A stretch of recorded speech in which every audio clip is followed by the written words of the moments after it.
Welcome, Astral Travelers, to the Astral Tourist podcast. Today we'll be exploring a vast, gleaming steel hotel, one that stretches on for miles, filled with strange feasts and an even stranger elevator ride. Ever wonder what it's like to get lost in a realm where time, space, and gravity seem to follow oddball rules? Let's see where this journey takes us. Once again, I became lucid in a vast astral hotel, this one stretching miles long and wide, constructed from gleaming steel. Bright white light flooded in through the ceiling windows. They were arched. There wasn't much art around to speak of. Sometimes I'd take a 360 panoramic and see if I can spot anything interesting on the walls. But this was mainly gleaming, beautiful steel and the wonderful white light coming in, especially from up above, which was way miles up above, where there were the windows and the light flooding in. And just an overwhelming expanse of this beautiful light and steel. As I wandered through, just exploring, I passed enormous, rectangular, rolling glass refrigerators, each filled with giant platters of feast items like turkey, stuffing, yams, potatoes, and carrots. And there were many glass shelves inside the glass refrigerators, and everything was very visible. Atop each platter, massive crab legs rested. The woman in charge explained that they would be a special treat at the end of the feast, more like a surprise dessert, but with crab. I wondered how the feast's participants were supposed to eat from the bottom of the platters on up versus the top down like we normally would, right? Since this was for a private event and not for the public, I continued my exploration of this vast steel hotel. Though I spoke with a few people, the details faded from memory. Later, when I regained more lucidity again, I found myself on the bottom floor of this massive hotel. A man at the help desk, which was also made of steel, directed me to my room, number 24. He explained that I needed to fly a few miles down the hallway, turn right, and then take the giant ivory elevators. I made it partway down the hall before something strange happened. Well, it's happened before, but it always feels a bit strange. I couldn't move. I guess my astral energy body ran out of oomph. Not for the first time, but it always feels kind of weird to just be sitting there, not being able to move. There you are zooming along, and then, drop to the floor. From a distance, the man at the help desk spotted me. He zoomed right over, super speed. Wow, this guy was fast. And he gave me a big push to help get me flying along again. Once I gained momentum, he returned to his post. I could see him going back with that 360 vision. And I've got to say now, that's some wonderful service. Wow. It kind of made me wonder what kind of energy I may have been donating to this place, because it did feel familiar. I couldn't remember all the details, but I know that I've been to this astral hotel before. Turning right at the end of the hallway, the giant ivory elevators came into view.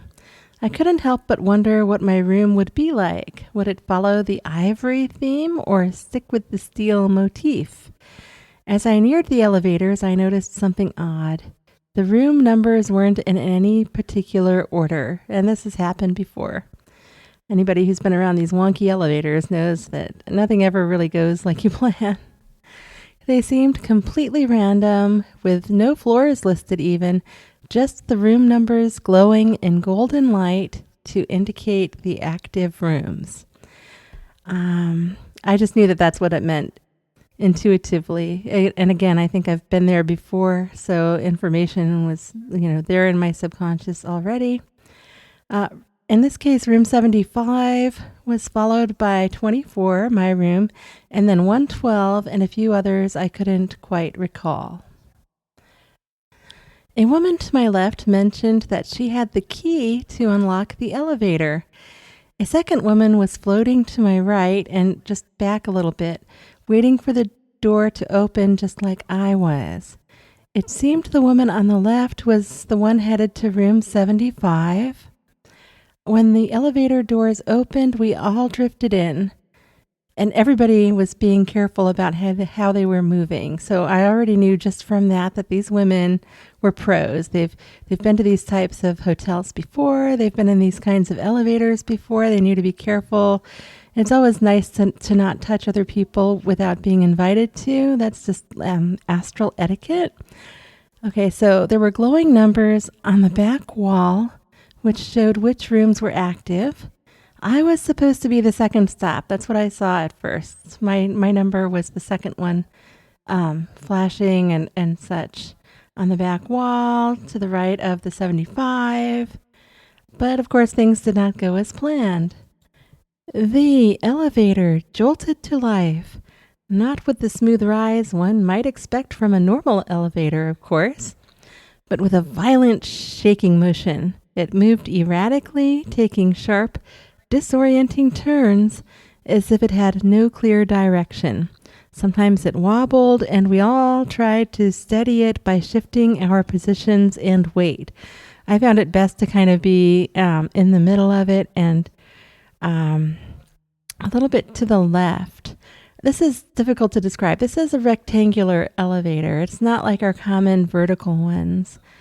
I found the best picture I could for the photo, but yeah, this is a more rectangular shaped elevator, like for cargo or something. And so the three of us could stand across it in different positions, and we were all trying to move around to balance the thing.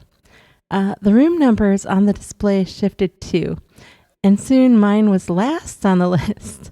It bounced and swayed in unpredictable directions some more. Both women again seemed unfazed, as though they were used to this kind of wonky elevator ride. It's always a little odd in the astral, though, isn't it? So there we were. The elevator finally stopped for room 75. The doors opened to reveal a booth manned by an Asian man. And this booth was right in front of the elevator, like where one might get out. Like that was his space. And so I was wondering, like, does room 75 mean that was her room, like her room was the booth? He had a small table stacked with flyers and convenience store snacks. You know, like from a 7-Eleven or something, only he had flyers and things. The woman headed to room 75 didn't seem ready to leave, though. Instead, she asked this man if he taught kung fu. He smiled and replied, "I teach life." She pressed again, and he said, "Force style." Now, I wondered why he couldn't have just said yes. After all, martial arts is about manipulating life force. Why complicate it? Before she could ask more, the doors closed again, and the elevator shot off, leaving the booth and the man behind. I never did reach my room. The room numbers continued to shift. The elevator bounced erratically between floors, just like before, and I woke up while we were still in transit. Perhaps the journey wasn't about reaching a specific place after all. After all, I'm more of an explorer anyway, just there to see what happens, interact with people and places. So perhaps this was just about experiencing the surreal unpredictability of the astral world. A buffet prepared for a special occasion with platters somehow consumed from their bottoms on up to the crab legs, a shaky, jolting, chaotic ride in an astral elevator, and a cryptic conversation, while I was listening in on it, to the cryptic conversation with a man who taught life and force style. The astral is a place where you never quite know where you'll end up. I think I'll nickname this hotel the Steel Grand.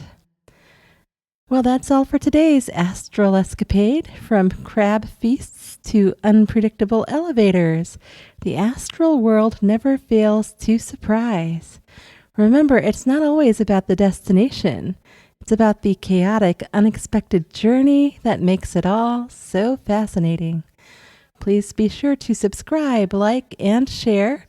It helps the channel grow, and thanks so much to everyone who has been, because the channel has been growing. Thank you so much, everybody.